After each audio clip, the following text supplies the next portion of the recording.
Good morning friends, welcome to agri coaching India. आज हम इस वीडियो में बात करने वाले हैं डिस्टेंट हाइब्रिडाइजेशन के बारे में। इसमें कई सारे टर्म आते हैं जिनमें अक्सर कंफ्यूजन होता है। तो distant hybridization means the cross between two different species और जेनेरा, यानी दो स्पेसीज या दो जीनस के बीच में हम क्रॉस कराएं तो उसको हम डिस्टेंट हाइब्रिडाइजेशन कहते हैं। अब डिस्टेंट हाइब्रिडाइजेशन में तीन चार टर्म आते हैं जिनमें अक्सर कंफ्यूजन हमको होता है, जैसे कि intergeneric hybridization, intrageneric hybridization, inter specific hybridization, intra specific hybridization, intervarietal hybridization और इंट्रा वेराइटल हाइब्रिडाइजेशन टर्म है जिनमें अक्सर कंफ्यूजन होता है। तो हम वन बाई वन इन चारों टर्म को समझते हैं और कंफ्यूजन दूर करते हैं। तो पहला है इंटरजेनेरिक hybridization. Intergeneric hybridization means the cross between two different genera from the same family. यानी एक फैमिली की दो जीनस के बीच में यदि हम क्रॉस कराएं तो उसको हम इंटरजेनेरिक हाइब्रिडाइजेशन कहते हैं। जैसे कि मक्का मक्का हमारा क्या है, इसका साइंटिफिक नेम है जिया मेज, यानी इसकी स्पीसीज है मेज और जिया इसकी जीनस है। और दूसरा प्लांट है हमारा वीट, जिसको हम ट्रिटिकम एस्टिवम कहते हैं, यानी ट्रिटिकम इसकी जीनस है, एस्टिवम इसकी स्पेसीज है।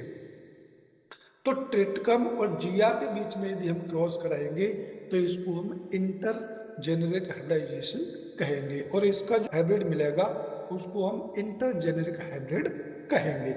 अब दूसरा टर्म है इंट्रा जेनेरिक हाइब्रिडाइजेशन।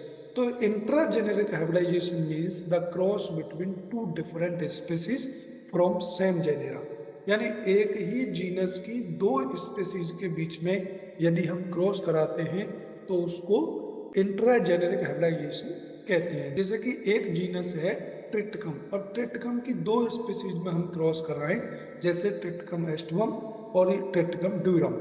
सपोज करो ये जो है ट्रिटिकम एस्टिवम है और ये ट्रिटिकम ड्यूरम है, और यदि हम दोनों में क्रॉस कराते हैं तो उस क्रॉस को हम इंट्रा जेनेरिक हाइब्रिडाइजेशन कहते हैं। अब तो शायद अब आपको समझ में आ गया होगा कि यदि हम दो जीनस के बीच में यदि क्रॉस कराते हैं तो उसको इंटर जेनेरिक हाइब्रिडाइजेशन कहते हैं, और यदि एक ही जेनेरा की दो स्पेसीज के बीच में क्रॉस कराते हैं तो उसको हम इंट्रा जेनेरिक हाइब्रिडाइजेशन कहते हैं। और इसका जो उत्पाद मिलता है, जो हाइब्रिड मिलता है, उसको हम इंट्रा जेनेरिक हाइब्रिड कहते हैं। अब ये इंट्रा जेनेरिक हाइब्रिडाइजेशन को हम इंटर स्पेसिफिक हाइब्रिडाइजेशन भी कह सकते हैं, क्योंकि इसमें दो स्पेसीज का क्रॉस कराया जाता है जो एक ही जीनस की होती है।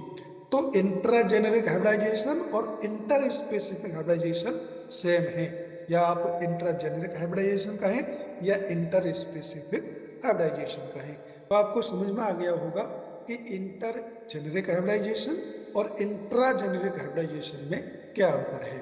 अब ये आपको इंटर स्पेसिफिक हाइब्रिडाइजेशन आप समझ गए होंगे कि दो स्पीसीज के बीच में जब हम क्रॉस कराते हैं तो उसको इंटर स्पेसिफिक हाइब्रिडाइजेशन कहते हैं, और इससे जो हाइब्रिड मिलता है उसको हम इंटर स्पेसिफिक हाइब्रिड कहते हैं।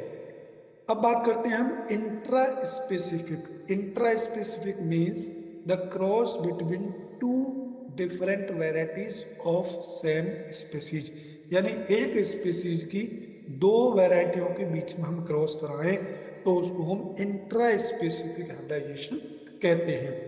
जैसे कि मक्का की हम दो वैरायटी लें और दोनों की जो है स्पीसीज जिया मेज ही होनी चाहिए, तो जिया मेज की यदि हम दो वैरायटियों में आपस में क्रॉस करा रहे हैं तो उसको हम इंट्रा स्पेसिफिक हाइब्रिडाइजेशन कहते हैं, और इससे जो उत्पाद मिलता है उसको हम इंट्रा स्पेसिफिक हाइब्रिड कहेंगे। अब इंट्रा स्पेसिफिक हाइब्रिडाइजेशन को हम इंटर वेराइटल हाइब्रिडाइजेशन भी कह सकते हैं, क्योंकि इंट्रा वेराइटल हाइब्रिडाइजेशन में हम दो वैरायटियों के बीच क्रॉस कराते हैं जो सेम स्पीसीज की होती है। तो इंट्रा स्पेसिफिक हाइब्रिडाइजेशन और इंटर वेराइटल हाइब्रिडाइजेशन में कोई अंतर नहीं है, दोनों एक ही बात है। अब बात करते हैं हम इंटर वेराइटल हाइब्रिडाइजेशन। तो इंट्रा वेराइटल हाइब्रिडाइजेशन का मतलब है the cross between two different plants और individuals from same varieties. Suppose करो मक्का की कोई एक वैरायटी है, जैसे विवेक 10 एक वैरायटी है, तो उसके यदि दो पौधों में हम क्रॉस कराएंगे तो उसको हम इंट्रा वैराइटल हाइब्रिडाइजेशन कहेंगे। और इससे जो उत्पाद मिलेगा, हाइब्रिड मिलेगा, उसको हम इंट्रा वैराइटल हाइब्रिड कहेंगे। तो टर्म थे inter generic hybridization, intra generic hybridization, inter specific hybridization, intra specific hybridization और इंटर वैराइटल और इंट्रा वैराइटल हाइब्रिडाइजेशन में क्या अंतर है, शायद आपको इस वीडियो में समझ में आ गया होगा। इसके अलावा आप इन चारों टर्म को इस स्लाइड की सहायता से समझ सकते हैं। इंटरजेनेरिक हाइब्रिडाइजेशन में दो जीनस के बीच में क्रॉस कराया था जो कि सेम फैमिली की होती है। और इंट्रा जेनेरिक हाइब्रिडाइजेशन को हम जो है इंटर स्पेसिफिक हाइब्रिडाइजेशन भी कहते हैं, जिसमें दो स्पीसीज के बीच में क्रॉस कराया जाता है जो कि सेम जीनस की होती है। इसी प्रकार से इंट्रा स्पेसिफिक हाइब्रिडाइजेशन और इंटर वैराइटल हाइब्रिडाइजेशन एक ही है, इसमें दो वैरायटियों के बीच में क्रॉस कराया जाता है जो कि सेम स्पीसीज की होती है। और इंटरा वैराइटल हाइब्रिडाइजेशन मतलब दो प्लांट या दो इंडिविजुअल्स में क्रॉस कराएं जो कि सेम वैरायटी के हों। तो इस प्रकार से आप इस स्लाइड की सहायता से भी समझ सकते हैं। So thank you for watching this video.